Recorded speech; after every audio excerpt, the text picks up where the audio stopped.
नमस्कार, आप देख रहे हैं बिहार तक। मैं हूं आपके साथ सुकन्या सिंह।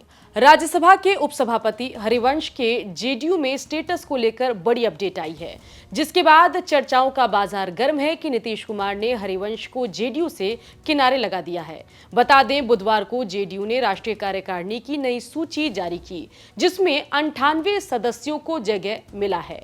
लेकिन जेडीयू की इस नई राष्ट्रीय कार्यकारिणी की सूची में राज्यसभा के उपसभापति हरिवंश का नाम नहीं है। इसको लेकर राजनीतिक गलियारों में अटकलों का दौर शुरू हो गया है। मामले पर जेडीयू के राष्ट्रीय महासचिव राजीव रंजन ने सफाई दी। देखिए, वो एक संवैधानिक पद पर हैं। राज्यसभा के माननीय उपसभापति के तौर पर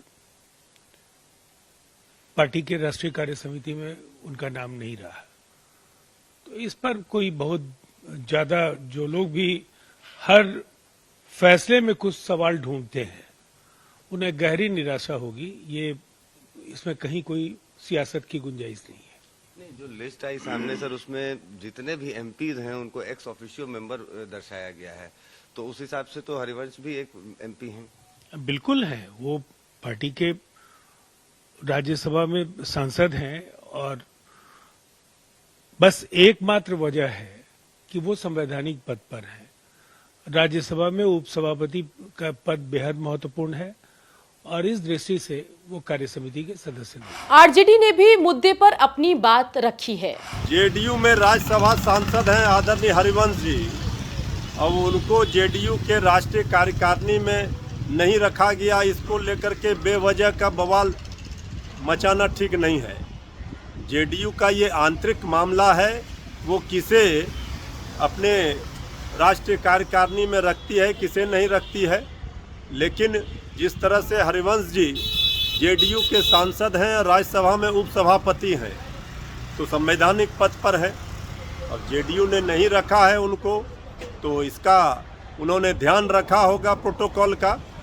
लेकिन ये जेडीयू का आंतरिक मामला है, जेडीयू का नेतृत्व सक्षम है ये सारे चीजों को देखेगा। इसके अलावा सूची से हरिवंश के नाम गायब होने पर बीजेपी ने तीखा हमला बोला है। जदयू के राष्ट्रीय कार्य समिति में श्री हरिवंश जी का कोई स्थान नहीं मिला। यह बहुत बड़ा दुर्भाग्य है। एक समाज के व्यक्ति को इस तरह से अपमानित करना राजद और जदयू की परंपरा बन गई है। कभी रघुवंश बाबू को अपमानित करना और अब जो है श्री हरिवंश जी को अपमानित जदयू करना चालू कर दी है।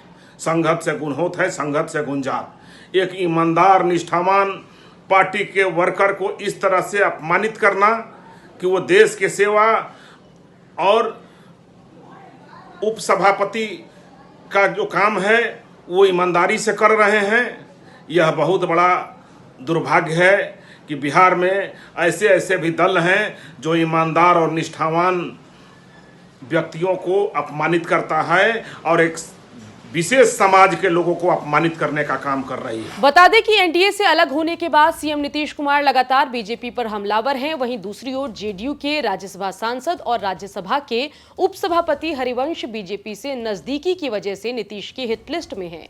एक तरफ जेडीयू से दूरी के बाद भी बीजेपी की हरिवंश से नजदीकी बनी हुई है, वहीं नीतीश के साथ साथ जब पूरा विपक्ष नए संसद भवन का पीएम के द्वारा उद्घाटन होने का विरोध कर रहा था, तब हरिवंश समारोह में शिरकत कर रहे थे, जिसके बाद से ही चर्चा थी कि नीतीश धीरे धीरे हरिवंश को जेडीयू से आरसीपी सिंह और उपेंद्र कुशवाहा की तर्ज पर साइड कर देंगे।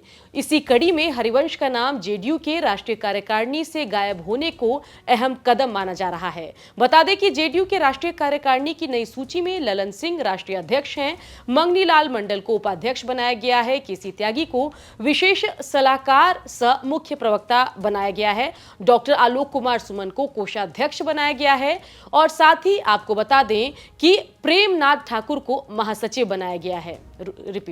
साथ ही आपको बता दें कि रामनाथ ठाकुर को महासचिव बनाया गया है। लिस्ट में पार्टी के सर्वोच्च नेता नीतीश कुमार हैं। इसके अलावा लिस्ट में कुल 98 सदस्य हैं। पटना से हमारे संवाददाता आदित्य वैभव के साथ रोहित सिंह की यह खास रिपोर्ट आप देख रहे थे।